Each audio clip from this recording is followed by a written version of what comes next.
नेता तो आपने बहुत देखे होंगे, लेकिन एक ऐसा नेता जो दिन में विकास की तस्वीर बनाता है और रात होते ही आरोपों का पोस्टर बन जाता है। जी हाँ, वही हम बात कर रहे हैं असम के मुख्यमंत्री हेमंता बिस्वा शर्मा की। उनका चेहरा एक तरफ विकास पुरुष का और दूसरी तरफ विवाद पुरुष। आज हम उन्हीं के कुछ भूले बिसरे और दबा दिए गए घटना चक्रों पर रोशनी डालेंगे। वो केस जो अदालतों में नहीं, अखबारों की फाइलों में दफन हो गए। नमस्कार। आज राहुल गांधी का एक वीडियो वायरल हो रहा है जिसमें वह असम के मुख्यमंत्री हेमंत बिस्वा शर्मा को लेकर कुछ कह रहे हैं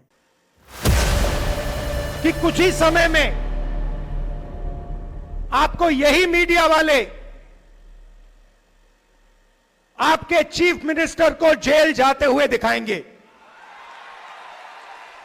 तो क्या राहुल गांधी सच कह रहे हैं? चलिए तो हम जानते हैं कि हेमंता बिस्वा शर्मा कौन कौन से आरोप लगे हैं। पहला आरोप, अगस्त 2015 में हेमंता बिस्वा शर्मा पर जब वो भाजपा में शामिल नहीं हुए थे, उसके कुछ महीने पहले भाजपा की तरफ से एक बुकलेट जारी किया गया था जिसमें करोड़ों रुपए के लुई बर्जर घोटाले में मुख्य संदिग्ध हेमंता बिस्वा शर्मा को आरोप लगाया गया था। अब यह रिपोर्ट कहती है कि साल 2015 में अमेरिका की कंपनी लुइस बर्जर ने एक चौंकाने वाला कबूलनामा दिया। भारत में अफसरों को रिश्वत दी गई। गुवाहाटी और गोवा में वाटर प्रोजेक्ट दिलाने के लिए गुवाहाटी प्रोजेक्ट के समय हेमंता बिस्वा शर्मा कांग्रेस के वरिष्ठ नेता तरुण गोगोई के नेतृत्व वाली असम सरकार में मंत्री थे। इस रिपोर्ट के अनुसार 2015 में न्यू जर्सी स्थित निर्माण प्रबंधन company Louis Berger International Inc ने एक अमेरिकी अदालत को बताया कि उस गुवाहाटी में जल आपूर्ति परियोजना में परियोजना प्रबंधन परामर्श प्राप्त करने के लिए भारत में सरकारी अधिकारियों को रिश्वत दी। गुवाहाटी में 2 जल विकास परियोजनाओं के लिए $9,76,639 की रिश्वत दी गई। इस मामले में सीबीआई ने गहन जांच नहीं की क्योंकि परियोजना से जुड़ी कम से कम 7 महत्वपूर्ण फाइलें 2011 में जीएमडी कार्यालय से गायब हो गई और उन्हें अभी तक बरामद नहीं किया जा सका। न घोटाले का हिसाब, न दस्तावेज का जवाब। क्या सच में कोई नहीं बचा पाएगा हेमंता बिस्वा शर्मा को? कि कुछ ही समय में आपको यही मीडिया वाले आपके चीफ मिनिस्टर को जेल जाते हुए दिखाएंगे। दूसरा आरोप, आप सोच रहे होंगे कि बस एक ही मामला है। अरे नहीं जनाब, शर्मा जी का नाम तो बहुचर्चित शारदा चिटफंड घोटाले में भी उनका नाम आया है। 18 पन्नों की इकबालिया पत्र में घोटालेबाज सुखदीप्त सेन ने खुद कहा। प्रपत्र के पेज नंबर 11 पर लिखा, एक उच्च पदाधिकारी ने मेरे साथ धोखाधड़ी की है, वह है हेमंता बिस्वा शर्मा। पिछले 6 महीने में 1.5 साल को छोड़कर उन्होंने हमसे कम से कम 3 करोड़ रुपए लिए और वह भी नगद, और कुछ वाउचर पर उनके कार्यालय के अधिकारियों ने किसी अन्य माध्यम से हस्ताक्षर किए। सीबीआई ने उनके घर और पत्नी के चैनल न्यूज लाइव पर छापे भी मारे थे। घोटाले को लेकर नवंबर 2014 में हेमंता बिस्वा शर्मा से 8 घंटे पूछताछ हुई। शर्मा जी पर आरोप लगा कि अपना व्यवसाय बिना किसी परेशानी के चलाने की मदद के लिए सुदीप्त सेन से प्रति माह 20 लाख रुपए लेने का आरोप है। हेमंता बिस्वा शर्मा ने कहा यह राजनीतिक साजिश है और यह भी कहा कि अपना नाम साफ होने तक अगला विधानसभा चुनाव मैं नहीं लड़ूंगा। मगर फिर वही कहानी, सबूत नदारत, नेता आजाद। सच में जेल के अंदर दिखेंगे हेमंता बिस्वा शर्मा? कि कुछ ही समय में आपको यही मीडिया वाले आपके चीफ मिनिस्टर को जेल जाते हुए दिखाएंगे। तीसरा आरोप, अब जरा हम आपको फ्लैशबैक में लेकर चलते हैं साल 1991। हेमंता बिस्वा शर्मा के खिलाफ दर्ज हुए टाटा के केस। चांदमारी पुलिस थाने का मामला उल्फा की ओर से मंत्री द्वारा कथित तौर पर जबरन वसूली के प्रयास से संबंधित था। 10 लाख रुपए की जबरन वसूली करते हुए रंगे हाथ पकड़ा गया था। इस अपराध के लिए उन पर 28 मार्च 1991 को टाटा के तहत मामला दर्ज किया गया। अब सवाल यह है कि क्या हेमंता बिस्वा शर्मा जेल जाएंगे? कि कुछ ही समय में आपको यही मीडिया वाले आपके चीफ मिनिस्टर को जेल जाते हुए दिखाएंगे।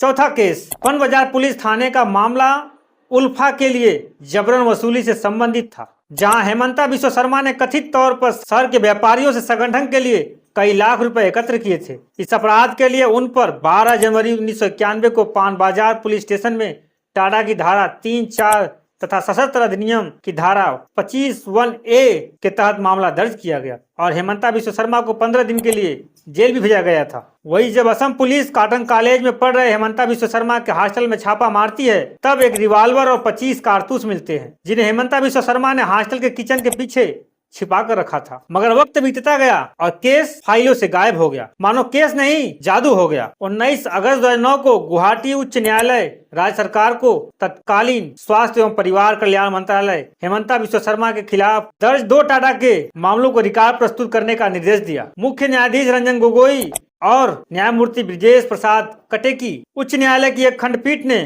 बिहार के पूर्व भाजपा सांसद सुखदेव पासवान द्वारा एक जनहित याचिका पर सुनवाई के बाद यह आदेश पारित किया, जिसमें हेमंता बिश्व शर्मा के खिलाफ दोनों मामलों को फिर से खोलने की मांग की गई। भाजपा के पूर्व सांसद सुखदेव पासवान ने 14 अगस्त को दायर अपनी जनहित याचिका में अदालत से इस मामले को सीबीआई जांच या किसी स्वतंत्र एजेंसी से जांच करने की मांग की थी। दोनों मामलों को केस डायरी गायब होने के कारण गुवाहाटी उच्च न्यायालय ने हेमंता बिश्व शर्मा को बरी कर दिया। 5वां केस फरवरी 1991 में कांग्रेस नेता मनवेंद्र शर्मा की हत्या कर दी गई थी। शर्मा जी का नाम उसमें भी सामने आया था।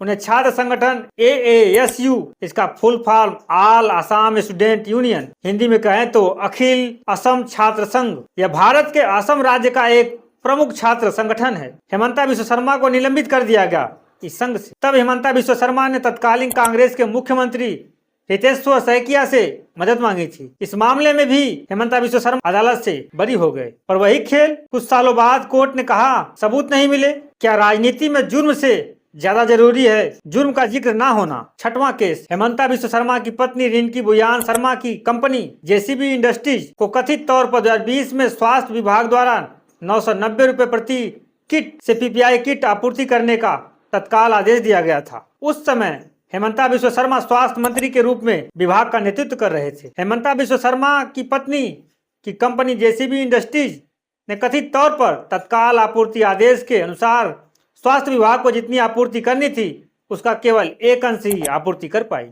जिस फर्म में स्वास्थ्य मंत्रालय से आपूर्ति आदेश मिला था उसके पास चिकित्सा उपकरण या गियर की आपूर्ति का कोई पूर्व अनुभव नहीं था। हेमंता बिश्व शर्मा और उनकी पत्नी ने आरोप से इनकार कर दिया। कमाल की बात यह है कि उनकी पत्नी का बिजनेस सरकार का कॉन्ट्रैक्ट और हम सोचते रह गए कि नैतिकता अब केवल किताबों में रह गई है। 7वां केस 4 नवंबर 2021 को गुवाहाटी में मुख्यमंत्री हेमंता बिश्व शर्मा द्वारा एक फ्लाईओवर का उद्घाटन किया गया। उद्घाटन समारोह पर ही कथित तौर पर 45 लाख रुपए खर्च कर दिए गए। आरोप यह लगा कि उद्घाटन कार्यक्रम के लिए निविदा फ्लाईओवर के अधिकारी उद्घाटन के लगभग 5 महीने बाद आमंत्रित की गई और ठेकेदार को कार्य का आदेश 7 महीने बाद दिया गया। जिस फर्म का ठेका दिया गया था वह भी कथित तौर पर शर्मा के परिवार से जुड़ी थी। निविदा विज्ञापन 9 मार्च 2022 को स्थानीय दैनिक समाचार पत्रों में प्रकाशित हुआ कि 5 नवंबर 2021 को हुई घटना के 4 महीने से भी ज्यादा समय बाद गुवाहाटी स्थित 2 व्यवसायी messrs JMK construction and supplier और ड्रीम्स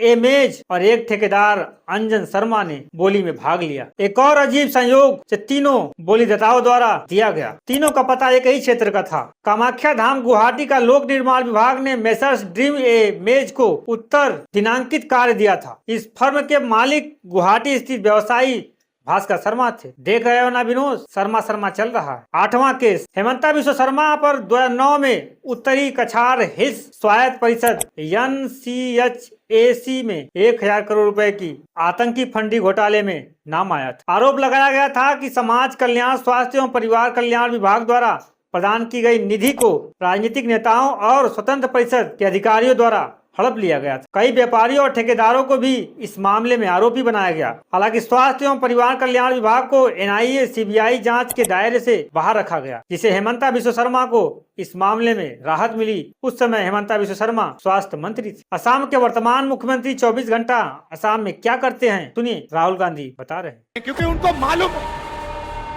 कि ये व्यक्ति जो है ये एक भ्रष्ट व्यक्ति है। ये 24 घंटा असम की जमीन लेता है, कहीं सोलर पार्क के बहाने, कहीं रिजॉर्ट के बहाने। नौवां केस, आरोप यह भी लगा कि मुख्यमंत्री की पत्नी रिंकी भुयान शर्मा, जो मीडिया समूह pride east international private limited की अध्यक्ष और सब प्रबंधक निदेशक भी हैं, प्रधानमंत्री किसान संपदा योजना और असम सरकार से भूमि सौदे का अनुचित लाभ उठाया। उनकी कंपनी राज्य के नागांव जिले के एक खाद्य प्रसंस्करण इकाई स्थापित करने के लिए 10 करोड़ रुपए की सब्सिडी की कथित लाभार्थी थी। कंपनी पर नागांव जिले के कालियाबोर दरगाजी गांव में राज्य के भूमि हदबंदी कानून का उल्लंघन करते हुए कृषि भूमि के 2 टुकड़े हासिल करने का भी आरोप लगा। तो साहब अब आप ही सोचिए, यह सिर्फ आरोप है या कहीं न कहीं धुआं उसी आग की गवाही दे रहा है जो सत्ता की रसोई से जल रही। सीबीआई, एनआईए, ईडी जितनी भी एजेंसियां हैं, सबकी जांचें या तो रुक गई या रास्ता बदल गई, लेकिन जनता को क्या मिला?